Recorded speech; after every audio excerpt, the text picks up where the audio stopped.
Well, good morning, everyone. Thanks for everyone being here. It's really nice to be here with you worshiping again. And thank you for putting up with me as I'm kind of going through my quirks of learning this and that, as volunteering, and I'm taking it seriously, but maybe someday we'll get something really nice out of it. I don't know. If you want to start turning in your Bibles or clicking on your phone or whatever to Matthew 25, we'll be reading the first 13 verses together and going through that. Before we get there, I thought this was funny. There's I don't know if you've heard of this guy. He's a Jewish Pentecostal preacher named Dr. Michael Brown. Anyway, he's interesting. And sometimes he'll start a sermon by saying, okay, let's be democratic here. Who here wants a carnal, lightweight, superficial, ear-tickling message? And who here wants something really intense from the Word? And he'd let people vote. And then if they said intense, he goes, okay, it's a deal. It's intense. That's good. Let's read in Matthew 25, starting in verse 1. Then the kingdom of heaven will be like 10 virgins who took their lamps and went to meet the bridegroom. 5 of them were foolish and 5 were wise. For when the foolish took their lamps, they took no oil with them, but the wise took flasks of oil with their lamps. As the bridegroom was delayed, they all became drowsy and slept. But at midnight there was a cry, "Here's the bridegroom, come out to meet him." Then all those virgins arose and trimmed their lamps, and the foolish said to the wise, "Give us some of your oil, for our lamps are going out." But the wise answered, saying, Go rather to the dealers and buy for yourselves. And while they were going to buy, the bridegroom came, and those who were ready went in with him to the marriage feast, and the door was shut. And afterward, the other virgins came also, saying, "Lord, Lord, open to us." But he answered, "Truly I say to you, I do not know you.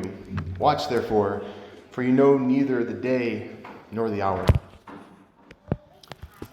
Well, this parable is placed right in the middle of a bunch of prophetic things that Jesus is talking about. If we start with that first line, then the kingdom of heaven will be like. And so he's placing this parable in a different relationship than other parables that he's told, where he says the kingdom of heaven is like, whereas this is what's happening right now. And yet, this is a future-oriented parable. And so there are 3 parables that he says in a row. The first one, and I think they're all talking about the same thing. The first one is the 10 virgins. And then the next one, starting in verse 14, is the accounting of the talents. And then there's the parable after that, starting in verse 31, which is the dividing of the sheep and the goats. And they're all talking about something, a judgment that's coming. And he's saying this after, by the way, in Matthew 24, the disciples are coming to him with a bunch of questions. And the questions the disciples have are reminiscent of some of the questions we have, because Jesus is right now, he just said a bunch of woes to the Pharisees in a prophetic voice. And then he says, do you see this temple? I say to you, there will not be left here one stone upon another that will not be thrown down. So the temple will be destroyed.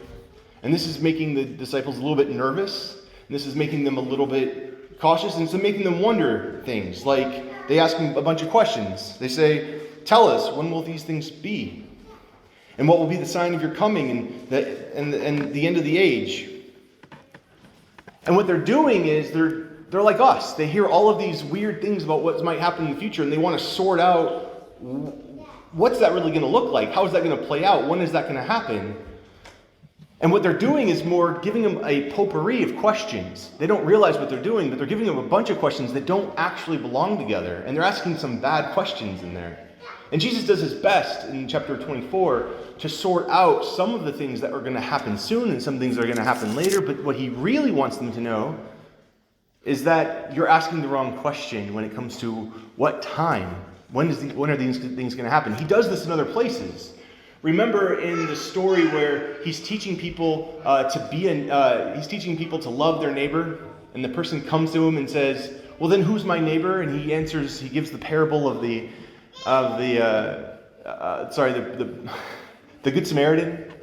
And the answer is not who's my neighbor, but who should I be a neighbor to? And so he's doing that here. He's answering the question. He's saying, they're asking him, when are these things going to happen? And he says, who knows? It's going to happen late. It might be later than you think. Don't worry about that. What we should worry about is there's a judgment coming. And how am I going to stand before a righteous God in that judgment and survive it? That's the answer to the question that he gives. You see, he goes on to say that there are 10 virgins who went out to meet the bridegroom with their lamps. They're expecting him. 5 of them are foolish, though, and 5 were wise. He tells other things. I think that maybe looking at unlocking what are these 5 foolish and 5 wise virgins? What are these 5 foolish and 5 wise women? What are they doing? It's maybe we should look at other teachings about being wise and being foolish. Remember the story, the teaching he has of the man who hears his word and obeys it and builds his life on it. It's like a man who builds a house on rock, and when the storm comes, it's able to stand firm. And then someone who hears his word but then doesn't obey it, just ignores it, is like a man who goes ahead and builds his house on sand, and when the storm comes, it's destroyed. He's likening that teaching to some virgins here, but instead of building your house, he's talking about being prepared, having oil in your lamp. And you see, if I can skip down a little bit to verse 8, you see that there is oil in the foolish women's lamps. You see, when they're freaking out because the bridegroom's coming, they say, "Give us some of your oil, because ours are going out." They're not so foolish. They just brought completely empty lamps with them. No, they were foolish because the oil they brought in their lamps was not going to be enough. They were relying on the oil that was in their lamps. And you see, the wise virgins, they brought something else with them. Not the oil simply that was in their lamps. They brought a flask with them. And then they got tired and they slept. What I think Jesus is doing here is he's using a metaphor that he uses in other places. You see, Jesus is about to go to the cross and die. It's very soon in his life. He's at the end of his ministry. He's wrapping up some of this prophecy before he goes, and he's about to go to a cross and die. And in that death, he's going to descend, and he's going to go down into death and raise up and find the treasure that he dies for.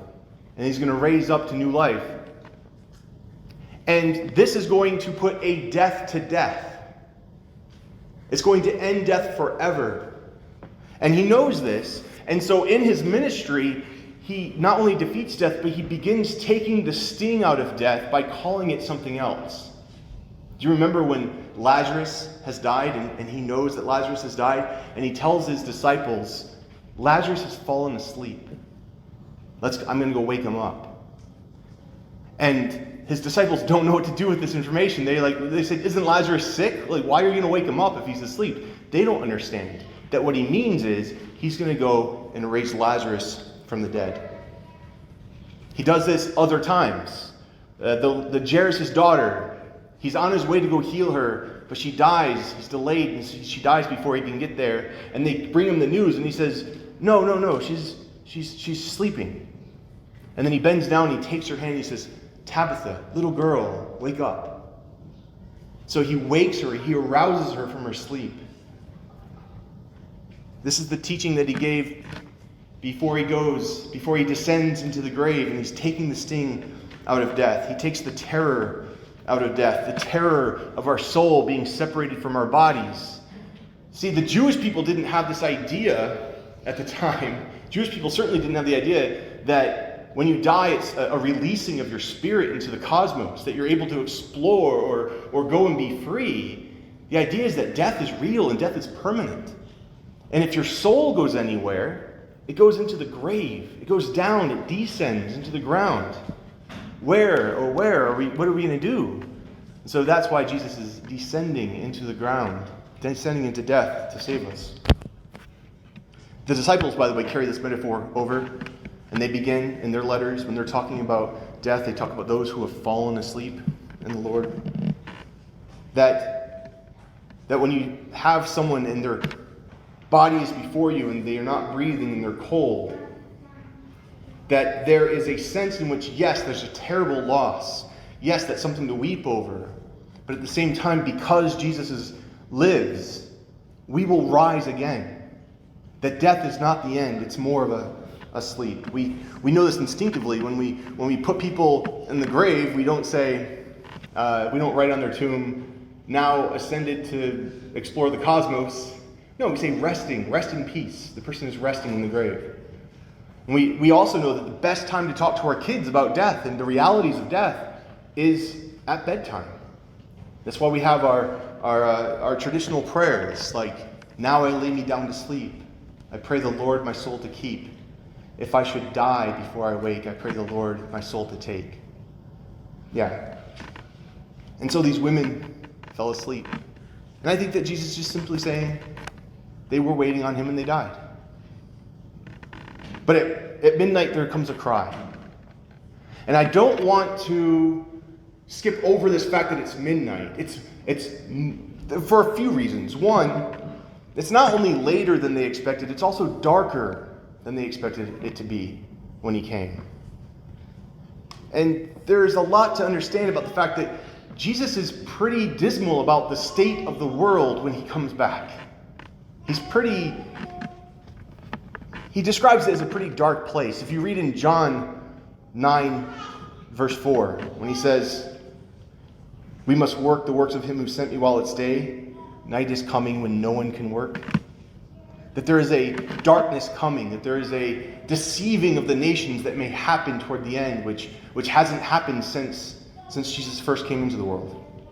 Something that will cause him to need to return.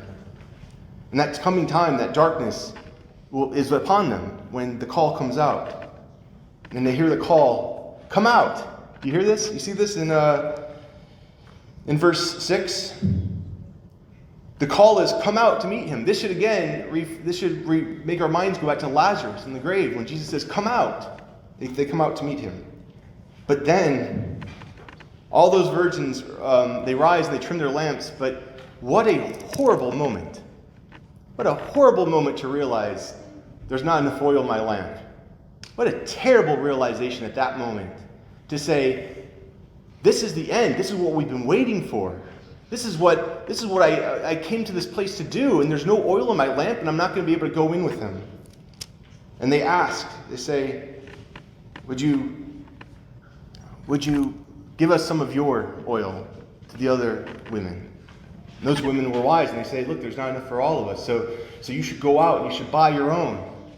Of course, what time is it? It's midnight. Where are you going to find oil at midnight? It's too dark. There's no place to go.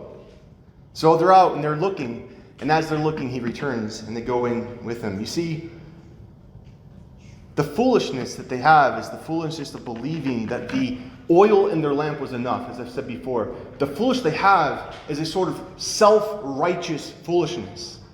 That I'm going to be able to decide, I'm going to be able to figure out all the good things I need to do. I'm going to be able to obey all the commands that I need to obey. I'm going to be able to discern for myself and work as hard as I can, and I'm going to build this up in me, and I'm going to build up this righteousness, and it's going to be enough to get me into the kingdom. That's the foolishness of self-righteousness.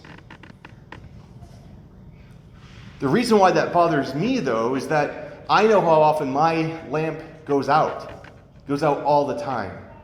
Just ask my wife. If we're going on a long car trip, a car trip that's going to be, I don't know, like more than 5.5 hours or 6 hours, the night before, she goes, honey, please, go to sleep. Don't stay up on your phone. Don't stay up doing other things. Just get your rest. Because she knows that if the road conditions are pretty bad, and if there's traffic, and if the kids are yelling, around 5.5 hours, 6 hours, if it's a longer drive than that, my lamp's going to run out. I'm going to lash out. I've had enough. I'm very stereotypical of the dad driving, saying, I'm going to turn this car around if we don't settle down and all that stuff. Or how about the third time I'm on a phone call, and the phone call is going later than I thought? It's with customer service, and they've passed me on to the third person, and now I'm talking to this person. I have to re-explain all this stuff. I've had enough. My lamp runs out. I can't handle it. I'm the kind of person, I'm kind of a morning person, but by 2:30, I'm ready to kind of be done. And by 6, I am done. I'm done with the day. And the foolishness is thinking that if I can't get through from sun up to sundown without my lamp going dry, how am I going to last through death, through the long night, through the resurrection, and meet Jesus and say, I'm here, I'm ready? You see, when the lamp goes out, that self-awareness of your lamp going out, that self-awareness that I don't have enough, is what leads to the wisdom of preparation. When you know I don't have enough, you know you need to be prepared. I need Jesus in my heart. That's the main thing here. Let's just say it bluntly. I need the Jesus that when the wine runs out at the wedding, he provides more. I need the Jesus that when there's more than 5,000 people around and there's only a couple of, some 5 loaves and a couple of fish, he's able to take that and feed everyone and let there be leftovers. I need the one who can take my poverty, take my brokenness, and give back to me something real. Give back to me the flask of a new heart and the oil of the Holy Spirit.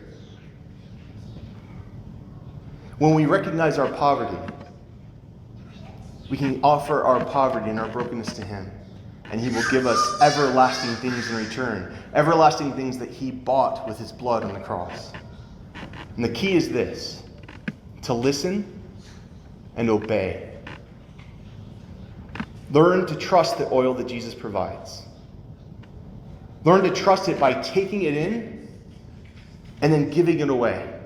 Take it in and give it away. Take forgiveness, receive forgiveness, and then give forgiveness. Take mercy from Jesus and give mercy.